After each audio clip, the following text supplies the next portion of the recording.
আসসালামু আলাইকুম রহমতুল্লাহ। ল্যান্ড এন্টারপ্রাইজের পক্ষ থেকে আরেকটি নতুন জমির সন্ধান। জমির পরিমাণ 6 শতাংশ, লোকেশন কুয়েত প্রজেক্ট। খুব সুন্দর জায়গাটা, আপনারা দেখেন, বাউন্ডারি করা। 16 ফিট রাস্তা হবে, 16 ফিট রাস্তা। এটা হলো একটা চকলেটের মতো জায়গা, বাউন্ডারি করা। 16 ফুট রাস্তা হবে এটা। খুব সুন্দর জায়গা, খুব সুন্দর জায়গা, বলার মতো না। রাস্তা হবে 16 ফুট। ঘনবসতি এলাকা সামনে আছে। 16 ফুট রাস্তা, জমির পরিমাণ 6 শতাংশ। এটা হলো 16 ফুট রাস্তাটা, 16 ফিট রাস্তা পিচঢালা পথের সাথেই।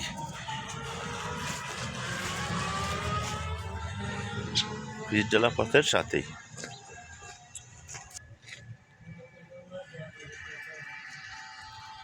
এটা হলো রাস্তাটা। একটা জমির পরই, খুব সুন্দর।